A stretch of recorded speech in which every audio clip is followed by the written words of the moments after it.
As you probably know by now, Clown is a man of very few words, but he's got a lot to say in two new interviews with NME and Kerrang that offer some really interesting and quite revealing tidbits of information about everything from Jay Weinberg's departure, which is surprising, and what fans can expect, including some massive surprises in store for the 25th anniversary of Slipknot, celebrating their self-titled debut album and, of course, their historic career.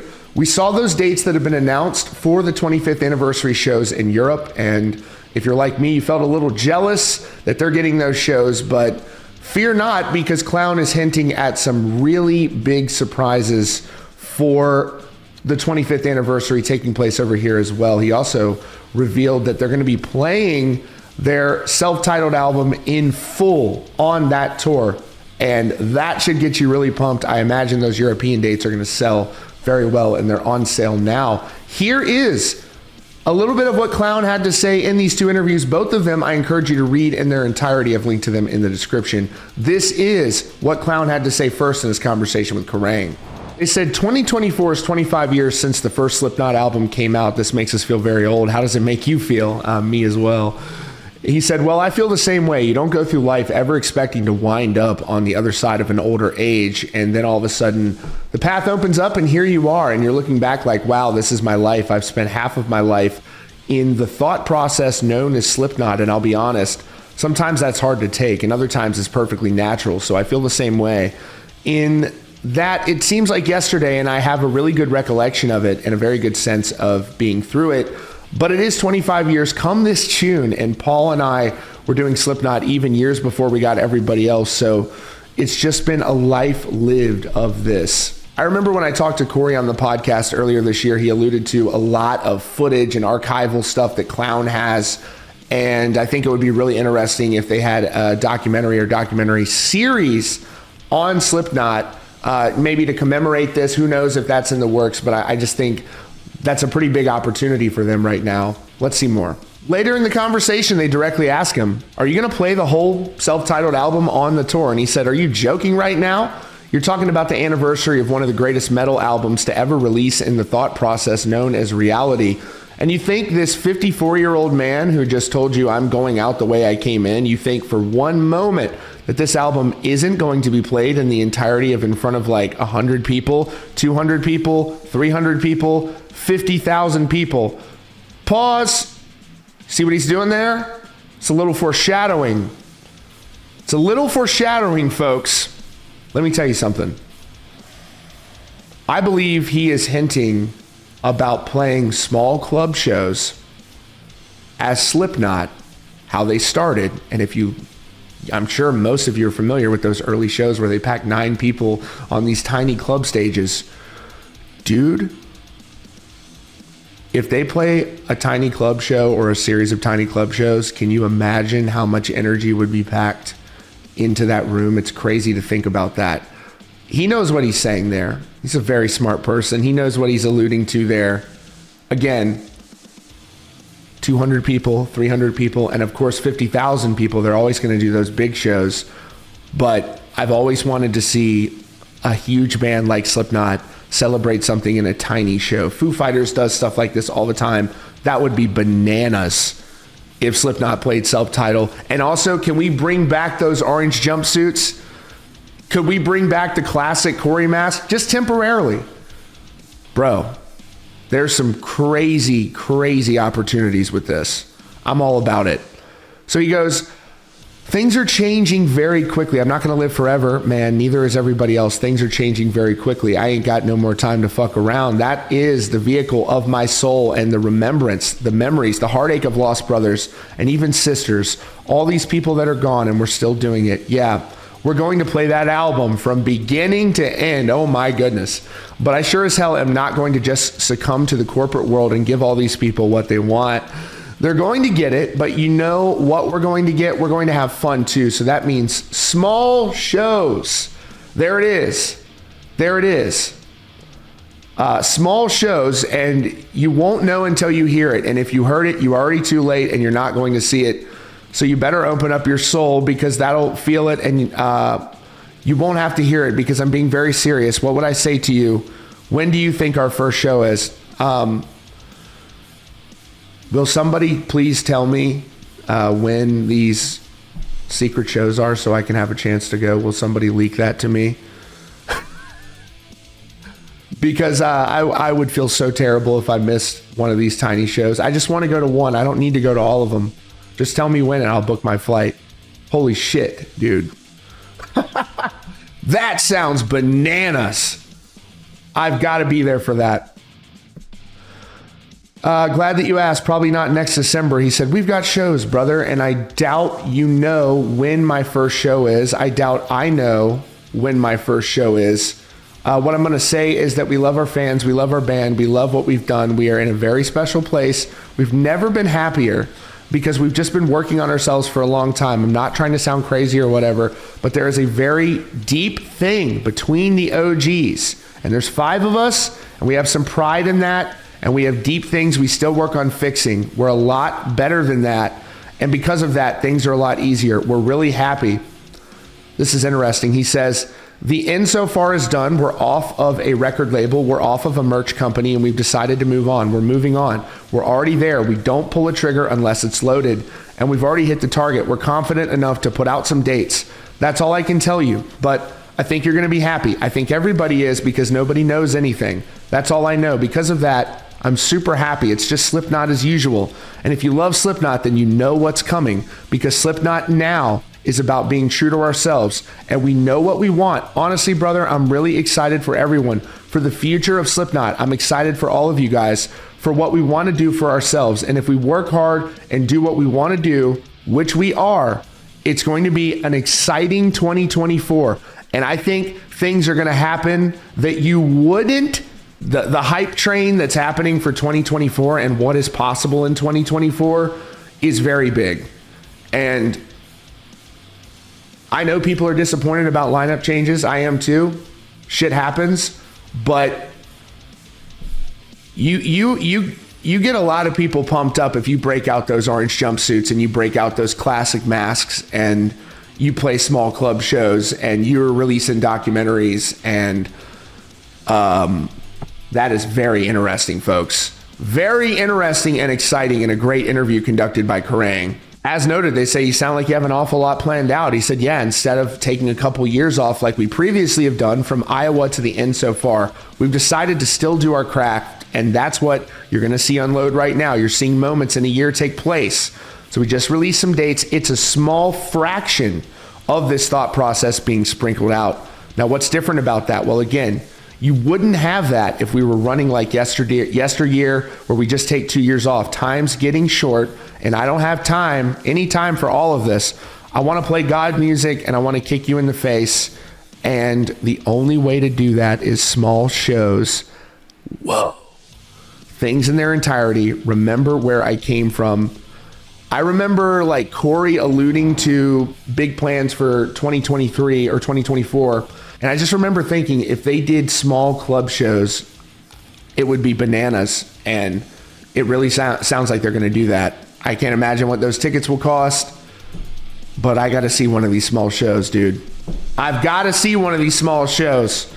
Now, Clown also spoke to NME in a separate interview, and there's different information in this, including him speaking for the first time on the departure of Jay Weinberg. We still don't know what happened with that. We wish Jay all the best. He was obviously very popular with the fans, and even when Jay joined the band, that was controversial, and he, in an impossible situation, ended up winning the fans over. I would say that Slipknot has a good track record of hiring people to be in the band, which is reflective of why Jay was so popular. And so we'll see what comes on that front, but I totally understand there's a lot of disappointment still surrounding that situation. But when you're talking about 25th anniversary shows, it's hard for me not to get pumped. I'm just being honest. He told NME, 25 years swirling in our brain now. There's so much audio and footage from that time. As I mentioned, Corey told me. So we're reminiscing about our culture and the people that felt it. I'm harnessing the energy of Paul and Joey. They weigh heavy on my heart at the moment, and there's so many things happening in my mind about yesteryear. I remember it like it was yesterday.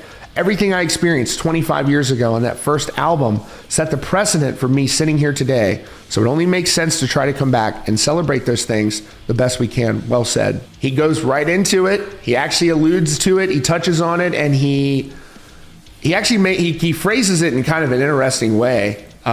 This is what he said.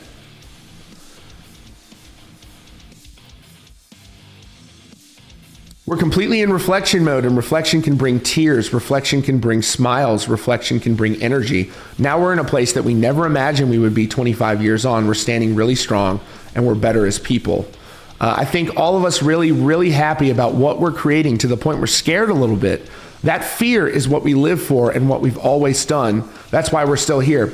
Just one thing I want to say about this. Really, we know Slipknot will tell you when they're not happy. They've said this in interviews. You heard Jim Root going around saying he wasn't really stoked about the end so far. I think multiple members kind of talked about the process and why it was complicated. They didn't get to contribute as much as they want.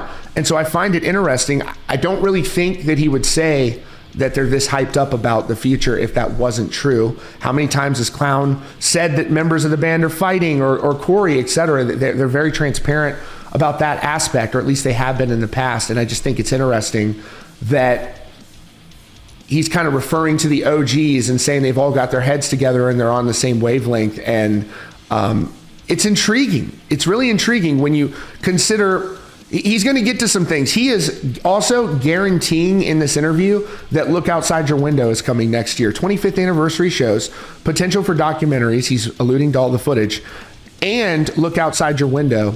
And also the possibility for some singles, given they're not on a label anymore. That is a real possibility here. So I'm very excited. And there's going to be the potential introduction of a new drummer. So let's get back to it. I'm fascinated by this. Now, this is what's interesting here. He says, we've moved away from things that don't belong, and we're continuously moving away from what is in the way. There are no hard feelings. There's no anger or hate. Nobody's wrong. Nobody's mad. It's just that we're very aware of us. If you're a Slipknot fan, then you know what that means. The future is very exciting. I'm excited because no one really knows what we're capable of as usual. Here it is, directly addressing the Jay Weinberg departure. As far as Jay goes, what people need to know is Jay did not leave the band. And what I want to say is that we're moving on. Like the statement said, we're choosing to do something different. This space that we're at right now is a very special, special space. Thought about and generated mostly by the OGs. We're talking Corey, Mick, Sid, and Jim, and of course, Clown. So you have Clown here. There's been so much talk about Clown's this Jeff Bezos style, ruthless, shrewd businessman that's calling his own shots and excluding everyone else. Clown is here saying publicly that all the OGs are on the same page. And I think if that weren't true, wouldn't they come out and say that? We all know Jim Root's a fucking straight shooter. That dude's a very straight shooter. We know these guys. It's really interesting what he's saying here. Let's continue. So what else do you have planned for 2025 and 2025, or in 25 years of 7 albums? We're allowed ourselves to do anything and everything we want. What do we want? As much as we want, when we want, how we want. I'm ready to move on from what has been and move into a world that I know needs to be. Like, I think Slipknot is sort of in a headspace right now of reinvention, it seems like. He goes, we're going back to basics. I'm ready to kick everybody in the face again. I'm ready to do a 100-person venue again. Oh my gosh, dude, I can't miss that. We want to play in front of 500 people. There are a lot of factors that will mean it can't happen. We're at the point where we've got to ensure safety, of course. You can do that, though. You can totally do that.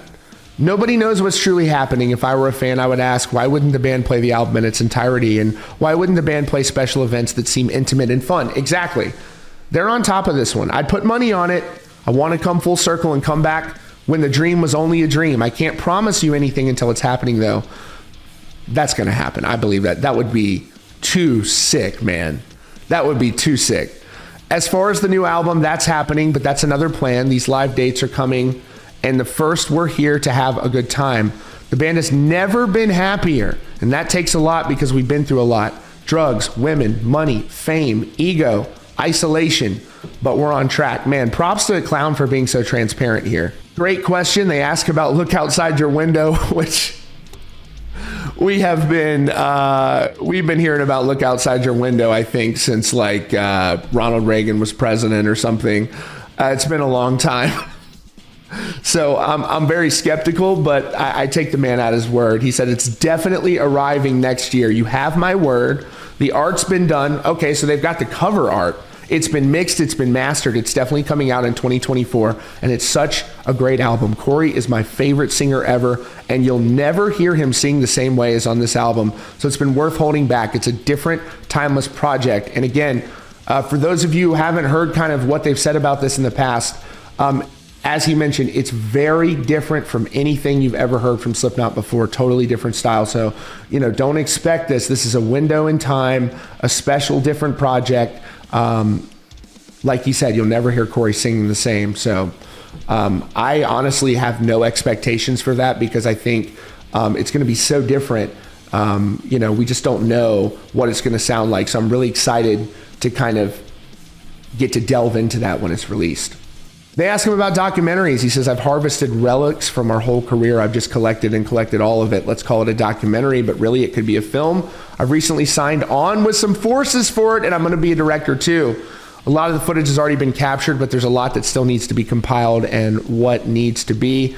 So there's something coming, and there'll be like a DVD, which you can see behind the scenes too. Footage for the 25th year anniversary would be a package for that, and a reissue for the album probably. He's so transparent here. It's very nice. I'm working on everything now, and there's so much that hasn't been honed down on what we're selling, songs from shows, radio performances, behind the scenes, live, etc.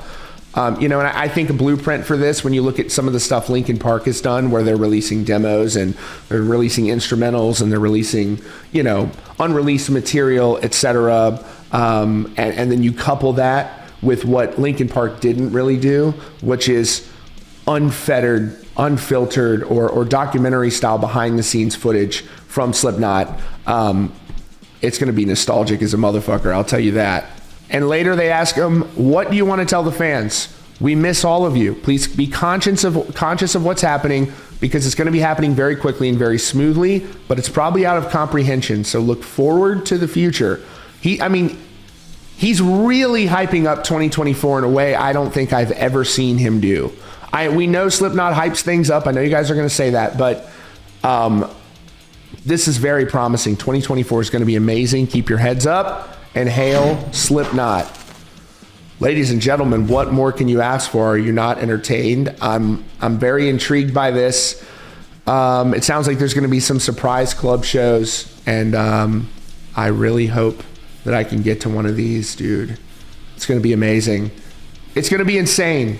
Ladies and gentlemen, Slipknot, that's your latest update from Rockfeed. If you like this video, if you like this channel, please hit that subscribe button for the latest news and updates right here at Rockfeed.